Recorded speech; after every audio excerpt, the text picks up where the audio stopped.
I think we've run out of, oh, there we go. I'll just move over there if I have to. The Russians fight by train, and this is the supply point for the 2 million Russians who live in occupied Crimea. Crimea is not Missouri. It imports all of its food. It's arid. It imports all of its food from the Russian mainland. It's one bridge.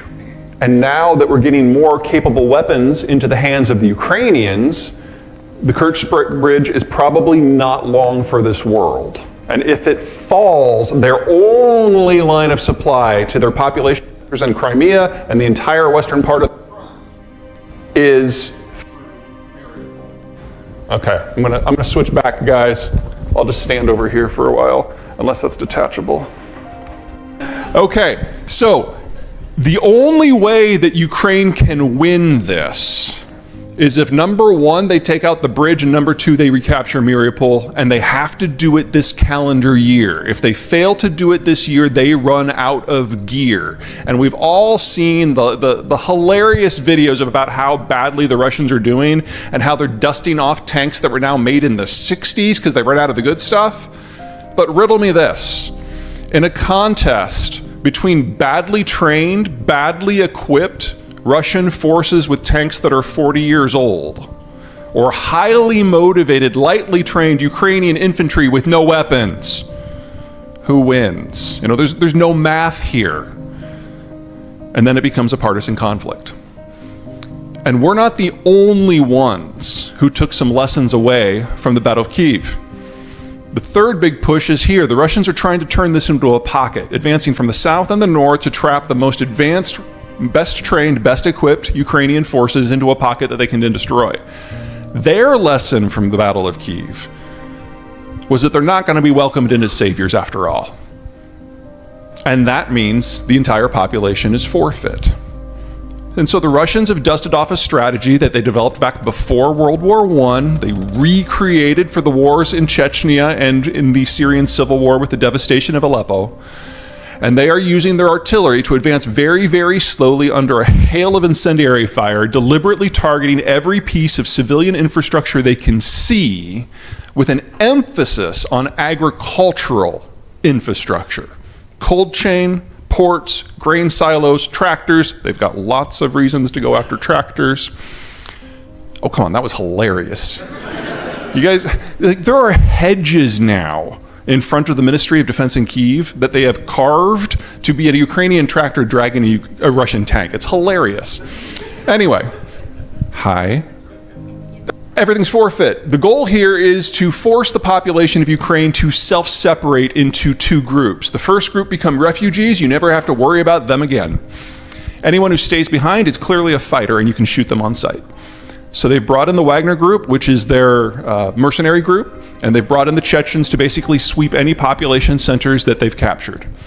We now know from both the operations north of Kyiv and near Kharkiv, as well as radio intercepts by the Germans, that what happened in Bucha, the war crimes, has happened in at least 70 other populated areas. We just can't confirm it because most of them are behind Russian lines. Fourth.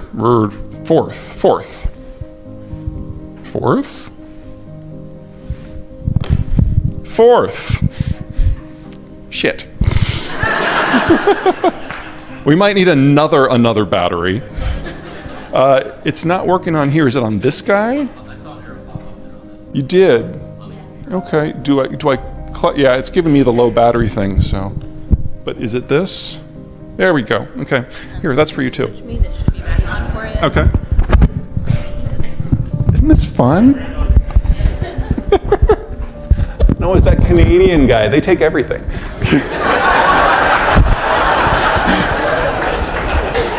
Okay. All right. So, finally, this is Odessa. Now, Odessa is not a normal city. It is at the mouth of the Dnieper River, which is kind of their equivalent to the Mississippi.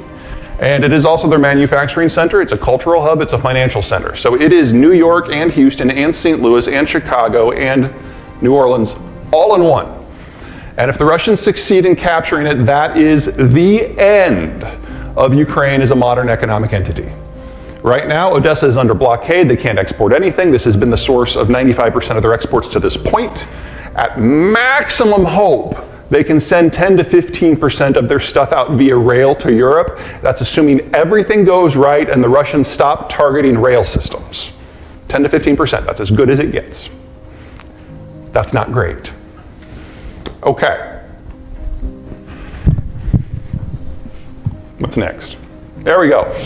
If you treat the Russians, the Ukrainians, and the Belarusians as a single entity, and from an economic point of view in warfare, that's the best way to do it.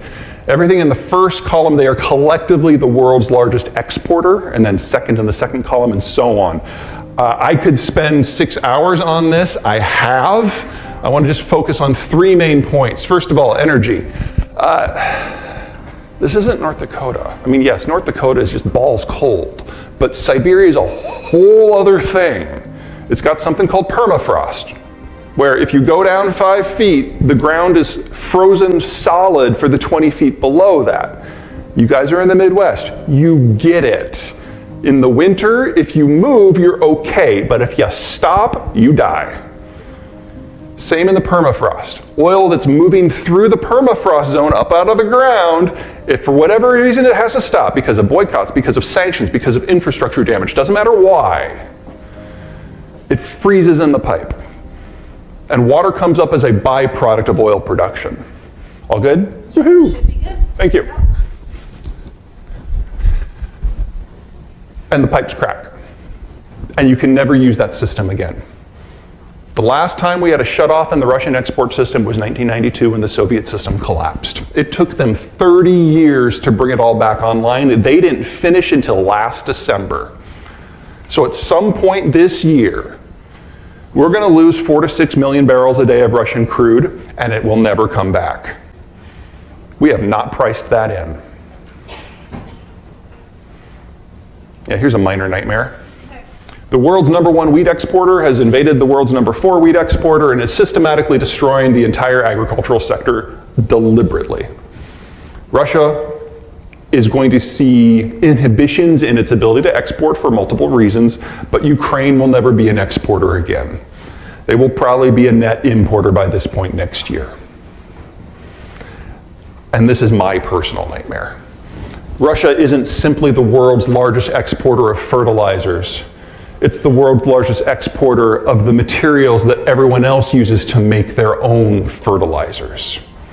We've already seen significant disruptions to the flows. They're going to only get worse moving forward. Specifically, 40% of the world's potash comes from Belarus and Russia combined. Raw potash, forget the fertilizer, just the potash.